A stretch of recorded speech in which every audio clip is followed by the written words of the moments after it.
Je travaille sur le projet Solaris, c'est un partenariat avec un industriel EMS, une start-up. Nous, on leur a apporté en fait l'aspect thermique, modélisation et expérimental aussi, pour pouvoir calculer le rendement de leur concentrateur solaire. Et en fait, on a utilisé nos outils de modélisation issus de l'industrie du cinéma, donc Monte Carlo Ray Tracing, pour pouvoir calculer le flux le plus précisément possible au niveau de leur concentrateur Solaris. Là, on a lancé un calcul, là on lance 16 rayons par 16 rayons. Et en fait, après, si je récupère la géométrie du concentrateur Solaris qu'on a ici, donc cylindro parabolique à ce niveau-là, je peux afficher ensuite les rayons qu'on a tracés. L'idée, c'est que la majorité des rayons viennent taper dans le tube récepteur pour être bien reçus par le concentrateur. On est vraiment sur des simulations un peu particulières parce qu'en fait, c'est des simulations qui sont sans maillage, donc des algorithmes très puissants. Nous, dans notre cas, en fait, on a mis de la physique derrière. Donc on va mettre la physique atmosphérique, la physique de nos surfaces. Donc là, dans le cas du Solaris, par exemple, on a cette surface-là qui est bien réfléchissante, qui est spéculaire, qui va permettre en fait de renvoyer les rayons sur le tube récepteur à ce niveau-là. Il y a vraiment une émulation, le fait d'être vraiment à chaque fois sur des codes qui sont complètement open source fait qu'on peut récupérer le travail méthodologique des autres et puis nous l'enrichir pour l'adapter à nos spécificités en fait, sur les projets en question. L'objectif, c'est déjà de céder toute cette partie logicielle à EMS, donc pour qu'eux ils puissent l'utiliser en interne. L'objectif en fait sur ce projet, c'est de travailler sur les questions de transition énergétique. Sur l'exemple projet Solaris, ce qui est intéressant, c'est qu'on est sur un site qui chauffe de l'eau avec du gaz, donc énergie fossile. Et nous, en fait, on vient substituer une partie de cette énergie fossile par du solaire. Tu lui as remis l'offset, Thierry? Ouais, on est bien, on a une belle ligne continue.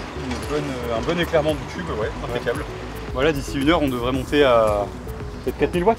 On devrait être à 4000 watts ouais, pour les 10 mètres carrés. Ouais. Alors ici, on est sur le toit de nos clients où on a installé notre démonstrateur de concentrateur cylindro parabolique. C'est un miroir de forme parabolique qui va refléter les rayons du soleil pour les renvoyer sur un tube qui est en inox, qu'on va chauffer et dans lequel on fait circuler un fluide caloporteur. Donc c'est une technologie qui va nous permettre de monter à des températures jusqu'à 200 degrés et pouvoir amener de l'eau chaude sanitaire, de la vapeur.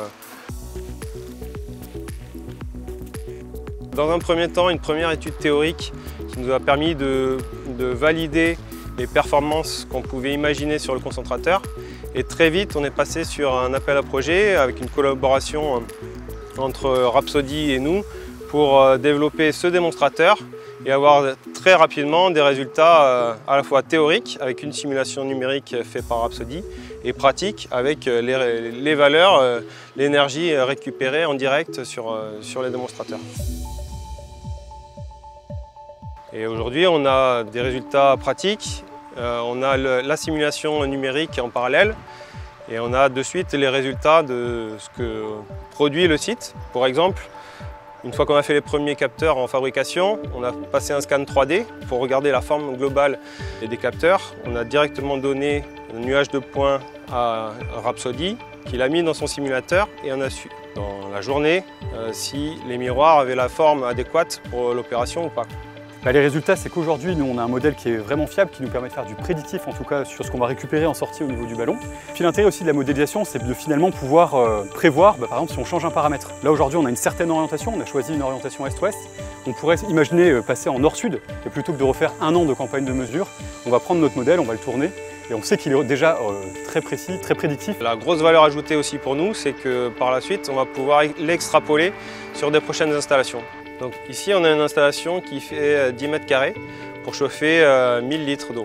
À terme, ce qu'on vise, c'est plutôt des installations à partir de 30 mètres carrés jusqu'à 100, 250 mètres carrés. On a besoin de ce genre de partenariat pour que ça guide nos futures questions de recherche et pour que ça réponde aux besoins des industriels.